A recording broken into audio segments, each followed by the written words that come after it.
1999 KS ಪ್ರಶ್ನೆ ಪತ್ರಿಕೆ 1991 ಜನಗಣತಿಯ ಪ್ರಕಾರ ಭಾರತದ ಜನಸಂಖ್ಯೆ 846 ಮಿಲಿಯನ್ ಆಗಿರುತ್ತದೆ.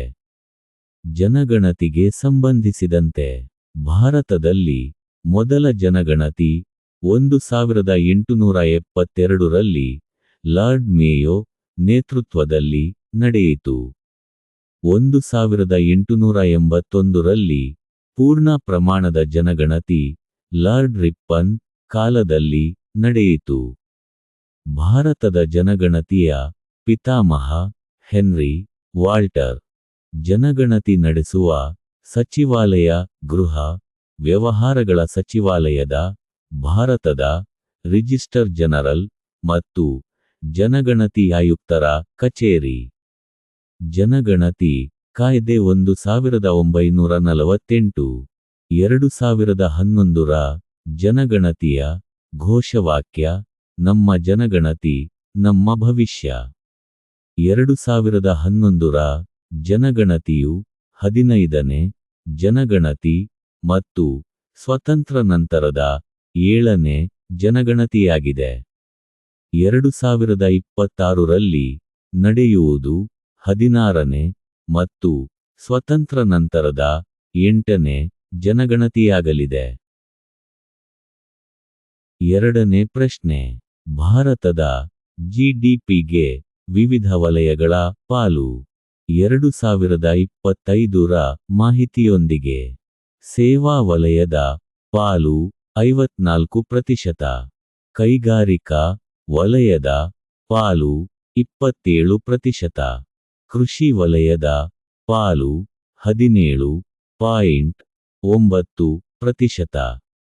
ವಿಶ್ವ ಬ್ಯಾಂಕ್ ಪ್ರಕಾರ 2025-26ರ ಭಾರತದ ಜಿಡಿಪಿ 6.5%. ಮೂರನೇ ಪ್ರಶ್ನೆ, ಭಾರತವು ಒಂದು ಸಮ್ಮಿಶ್ರ ಅರ್ಥವ್ಯವಸ್ಥೆಯನ್ನು ಹೊಂದಿದೆ ಏಕೆಂದರೆ ಉತ್ಪಾದನಾ ವಿಧಾನದ ಮೇಲೆ ಸಾರ್ವಜನಿಕ ಒಡೆತನದ ಜೊತೆಗೆ ಖಾಸಗಿ ಒಡೆತನವು ಕೂಡ ಅಸ್ತಿತ್ವದಲ್ಲಿದೆ. ಅರ್ಥವ್ಯವಸ್ಥೆಯಲ್ಲಿ ಮೂರು ವಿಧ. ಒಂದು, ಬಂಡವಾಳಶಾಹಿ ಅರ್ಥವ್ಯವಸ್ಥೆ, ಅಂದರೆ ದೇಶದ ಉತ್ಪಾದನಾ ವಲಯದ ಮೇಲಿನ ಹಿಡಿತವು ಖಾಸಗಿಯವರ ಕೈಯಲ್ಲಿ ಇರುತ್ತದೆ, ಉದಾಹರಣೆಗೆ ಅಮೆರಿಕ, ಸಿಂಗಾಪುರ್ ದೇಶಗಳು. ಎರಡನೆಯದು ಬಂಡವಾಳಶಾಹಿ ಅರ್ಥವ್ಯವಸ್ಥೆ, ಅಂದರೆ ದೇಶದ ಉತ್ಪಾದನಾ ವಲಯದ ಮೇಲಿನ ಹಿಡಿತವು ಸರ್ಕಾರದ ಕೈಯಲ್ಲಿರುತ್ತದೆ. ಇಲ್ಲಿ ಬೆಲೆಗಳನ್ನ ನಿರ್ಧರಿಸುವವರು ಸರ್ಕಾರ ಆಗಿರುತ್ತದೆ, ಉದಾಹರಣೆಗೆ ಚೀನಾ ದೇಶವರು. ಮೂರನೆಯದು ಮಿಶ್ರ ಅರ್ಥವ್ಯವಸ್ಥೆ, ಅಂದರೆ ದೇಶದ ಉತ್ಪಾದನಾ ವಲಯದ ಮೇಲಿನ ಹಿಡಿತವು ಸರ್ಕಾರದ ಜೊತೆಗೆ ಖಾಸಗಿಯವರ ಪ್ರಾಬಲ್ಯದಲ್ಲಿಯೂ ಇರುತ್ತದೆ, ಉದಾಹರಣೆಗೆ ಭಾರತದ ಅರ್ಥವ್ಯವಸ್ಥೆ. ನಾಲ್ಕನೇ ಪ್ರಶ್ನೆ, ಆಹಾರ ಭದ್ರತೆ ಫುಡ್ ಸೆಕ್ಯೂರಿಟಿ ಎಂಬ ಪದವು ಯಾವ ಅರ್ಥವನ್ನು ಧ್ವನಿಸುತ್ತದೆ? ಉತ್ತಮ ಹಾಗೂ ಪೌಷ್ಟಿಕ ಗುಣಮಟ್ಟದ ಆಹಾರ ಪದಾರ್ಥಗಳ ಸರಬರಾಜುಗುವುದನ್ನು ಖಚಿತಪಡಿಸುತ್ತದೆ. ಐದನೇ ಪ್ರಶ್ನೆ, ಭಾರತದ ಬಂಡವಾಳ ಮಾರುಕಟ್ಟೆಯು ಒಳಗೊಂಡಿರುವುದು ಪರಸ್ಪರ ನಿಧಿಗಳನ್ನು, ಅಂದರೆ ಮ್ಯೂಚುವಲ್ ಫಂಡ್ಗಳನ್ನು. ಆರನೇ ಪ್ರಶ್ನೆ, ಪಂಚವಾರ್ಷಿಕ ಯೋಜನೆಗಳು ಕುರಿತು ಒಟ್ಟು 12 ಪಂಚವಾರ್ಷಿಕ ಯೋಜನೆಗಳನ್ನು ಜಾರಿಗೆ ತರಲಾಗಿದೆ. ಮೊದಲನೇದು 1951ರಿಂದ 56 ಪಂಚವಾರ್ಷಿಕ ಯೋಜನೆಗಳನ್ನು ಜಾರಿಗೆ ತರುವ ಸಂಸ್ಥೆ ಯೋಜನಾ ಆಯೋಗ. ಇದು ಜಾರಿಗೆ ಬಂದದ್ದು 15 ಮಾರ್ಚ್ 1950. ಯೋಜನಾ ಆಯೋಗದ ಬದಲಿಗೆ 2015ರಲ್ಲಿ ನೀತಿ ಆಯೋಗವನ್ನು ಜಾರಿಗೆ ತರಲಾಯಿತು. NITI Aayog national institution for transforming India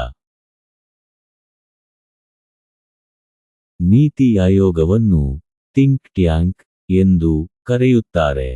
ನೀತಿ ಆಯೋಗದ ಅಧ್ಯಕ್ಷರು ಪ್ರಧಾನಮಂತ್ರಿಗಳಾಗಿರುತ್ತಾರೆ. ಉಪಾಧ್ಯಕ್ಷರು ಪ್ರಸ್ತುತ ಸುಮನ್ ಬೇರಿ, ಪ್ರಸ್ತುತ ಸಿಇಒ ಸುಬ್ರಹ್ಮಣ್ಯಂ. ಎಲ್ಲಾ ರಾಜ್ಯದ ಮುಖ್ಯಮಂತ್ರಿಗಳು ಮತ್ತು ಕೇಂದ್ರಾಡಳಿತ ಪ್ರದೇಶಗಳ ಲೆಫ್ಟಿನೆಂಟ್ ಗವರ್ನರ್ಗಳು ಸದಸ್ಯರಾಗಿರುತ್ತಾರೆ. 7ನೇ ಪ್ರಶ್ನೆ. ಭಾರತದಲ್ಲಿ ವ್ಯಾಪಾರ, ಕೈಗಾರಿಕೆ, ಆರ್ಥಿಕ ಮತ್ತು ಹಣಕಾಸು ವಲಯಗಳಲ್ಲಿ ಪ್ರಮುಖ ಆರ್ಥಿಕ ಸುಧಾರಣೆಗಳನ್ನು ಜಾರಿಗೆ ತಂದ ವರ್ಷ 1991. 1991ರಲ್ಲಿ ಭಾರತದ ಪ್ರಧಾನ ಮಂತ್ರಿ ಪಿ.ವಿ. ನರಸಿಂಹರಾವ್ ಆಗಿದ್ದರು. ಆಗ ಡಾ. ಮನಮೋಹನ್ ಸಿಂಗ್ ಅವರು ಹಣಕಾಸು ಸಚಿವ ಆಗಿದ್ದರು. 1991ರಲ್ಲಿ ಉದಾರೀಕರಣ, ಖಾಸಗೀಕರಣ, ಜಾಗತೀಕರಣ ಎಲ್.ಪಿ.ಜಿ. ಎಂಬ ನೀತಿಯನ್ನು ಜಾರಿಗೆ ತಂದರು.